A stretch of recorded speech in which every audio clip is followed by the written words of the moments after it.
Ano nga ba ang ECD checklist? Ito po ay tinatawag nating Early Childhood Development Checklist na kinakandak sa kindergarten. Upang sa gayon ay masukat ang kakayahan at kahandaan ng kindergarten. Ito rin po ay napakahalaga dahil ito'y pinapasa kapag po sila ay mag-grade 1 na. At ito po ay kinakandak mula sa simula ng klase or school year hanggang sa bago magtapos ang school year. At meron po itong 7 domain na kung saan ay nakakategorize upang sa gayon ay masukat nga ang kanilang kakayahan per domain. At nakapaloob dito kung kayang gawin na ba ng bata o hindi pa kayang gawin. Ang unang domain ay ang gross motor domain. Dito isinasagawa o tinitingnan kung ang bata ay nakakagalaw ng maayos. Nakakatakbo, nakakaakyat, naipapasa ang bola, nakakahagis or naigagalaw ang bahagi ng kanyang katawan. Ang susunod naman ay ang fine motor domain. Ito naman ay sinusukat naman dito yung mga papagsulat niya, kung siya ay nakakaguhit, nakakasulat, o naipapakita ang gustong kamay na gamitin. Ang susunod naman ay ang self-help domain. Dito naman, ino-observe kung sila ay nakakakain ng mag-isa, nakakainom mag-isa, nakapagsali ng tubig, or nakapagbihis, nakakapaghugas ng kanilang mga puwet kapag sila ay nagpupo, nakakapagbotones, at maraming pang iba.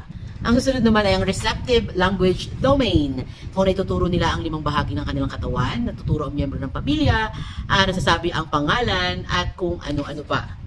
Sa expressive language domain naman, syempre dito sinusukat kung sila ay talagang nakakapagsalita, nakakagamit ng 5 hanggang 20 na mga salita. Katulad ng pagtawag ng mama, papa, no? Napakasimple lang naman na papangalanan yung mga larawan na pinapakita ng guro, nakapagtanong. In short, basta nakakapagkwento siya, ay yung expressive language domain. Sa cognitive domain naman ay nakikita kung nahahanap ang mga bagay na nakatago o nagagaya o nai-imitate niya yung teacher niya at napapagtugma yung mga bagay-bagay na nakikita kung alam yung mga colors o ilang letters at naituturo ang kaliwa at kanang bahagi ng katawan. Actually, marami pa po dito sa cognitive.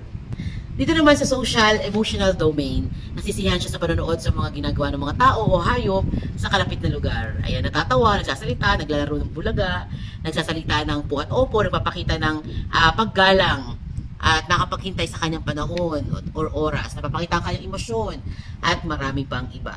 So sa kabuuan pong yan, 7 domain, ay meron pong summary report at meron po tayong raw score at saka skilled score na tinatawag before opening of school year at saka end of school year. At dyan po nakapirma ang mga magulang kung nakita nila ang development ng kanilang anak. At meron tayong interpretation din na tinatawag. Meron po siyang average development o development nga or delay sa development. Meron din namang slight advance at saka slight delay. So, nakapaloob din po pala dito sa ECD yung father's name, father's occupation, attainment, mother's name, mother's occupation, at educational attainment. Okay? So, napakahalaga po nito upang sa gayon ay talagang makita natin ano nga ba, nasa na ba ang development ng inyong mga anak. Pag may katanungan, comment nyo lang dyan sa comment section. Salamat!